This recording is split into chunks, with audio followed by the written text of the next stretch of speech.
që në Elbasan është shqetësimi se vjen dhe kombinati i ri metalurgjik.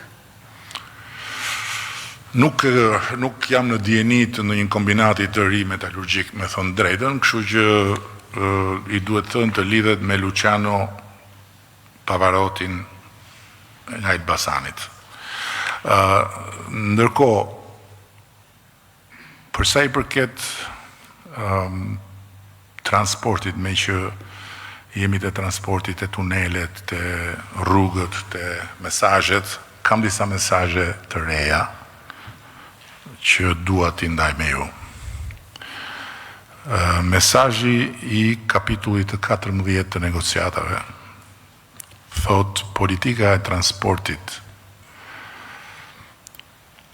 Shqipëria ka demonstruar progres të qëndrueshëm në harmonizimin e politikave të transportit dhe legjislacionit me standardet europiane dhe arritjet kryesore lidhen me, sipas mesazhit, përmirësimin e sigurisë rrugore, rregullimin e tregut transportit dhe planifikimin strategjik të infrastrukturës. Në ndërkohë, kapitulli i 15 ka këtë mesazh. Arritjet gjatë vitit 25 lidhen me përforcimin e angazhimit për tranzicionin energjetik dhe integrimin në tregun europian të energjisë. Shqipëria ka bërë progres në diversifikimin e burimeve energjetike, promovimin e energjive të rinovueshme dhe përmirësimin e efikasitetit energjetik. Dhe mesazhi i kapitullit 21. Hapja e negociatave ka reflektuar arritjet konkrete në drejtim të ndërlidhjes infrastrukturore të Shqipërisë me rrjetet europiane të transportit dhe energjisë, progres në planifikim dhe zhvillim të projekteve strategjike, veçanërisht atyre të lidhura me TEN-et. TEN-et janë rrjeti rrugor europian, rrjeti infrastrukturore europiane. Jam vlerësuar si një element kyç për integrimin funksional të vendit dhe tregun e përbashkët europian. Dhe në ndërkohë, këtë vit, që këto janë gjërat vogla, nuk ka arsye pse të shqetësohen tenxheret me këto, po ka vazhduar ulja e humbjeve në rrjet. Dhe kemi hyrë në kuotat e normaliteteve europiane me 16.9% humbje që quhen teknike.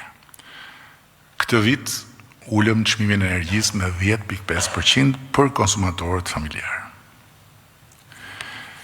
Këtë vit u rrit portofoli i diversifikimit të energjisë dhe faktikisht jemi sot në kushtet kur kemi 700 megawatt që prodhohen nga energjia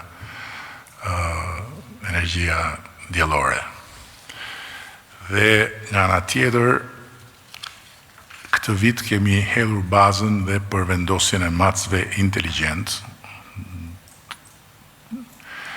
që do thotë do të instalojmë rreth 350.000 pajisje në zonat kryesore urbane dhe do të shkojmë drejt digitalizimit plot sektorit të shpërndarjes.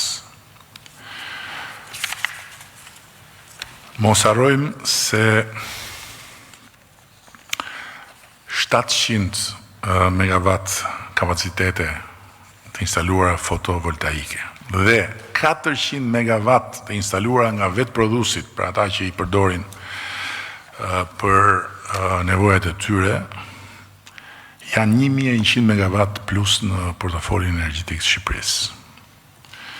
Dhe po ashtu do të vazhdojmë dhe ka vazhduar projekti me panele diellore për familjet dhe do të vazhdoj edhe më tutje. Për sa i përket pastaj infrastrukturës rrugore, tuneli Llogaras ka qenë një super sukses dhe ndërkohë që gërmimet do vazhdojnë dhe do dali edhe misteri i hekurit zëvendësuar me kasht, në tunelin Llogaras ka lëvizur një masë e madhe njerëzish dhe impakti mbi sektorin e turizmit ka qenë shumë pozitiv. Më në fund këtë vit u hap edhe tuneli i Murrizit, tuneli i Syrit Keq. Dhe në ndërkohë, ajo që vlen shumë të theksohet është puna e bërë për hekurudhat. Këtë vit u sigurua përfundimisht financimi për linjën Vor-Hani-Rotit. Janë 320 milion euro që i janë dhënë Shqipërisë nga WBIF-i, Western Balkan Investment Fund.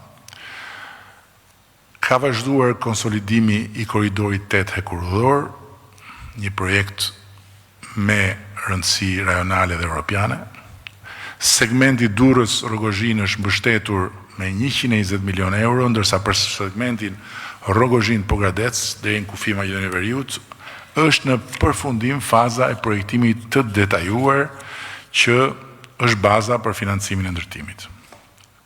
Dhe në të njëjtën kohë janë hedhur dhe themelet për projektet e reja strategjike, linja hekurudhore Porto Romano Sukth-Rogozhinë-Vlorë dhe lidhja me aeroportin e Vlorës si dhe linja Durrës-Prishtinë, për cilën po punojmë me qeverinë e Republikës Kosovës dhe besoj shumë që do ta çojmë përpara së bashku këtë projekt strategjik për të dy anët e bjeshkëve.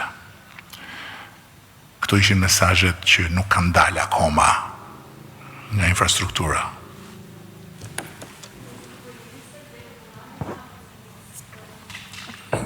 Abia pak zërin.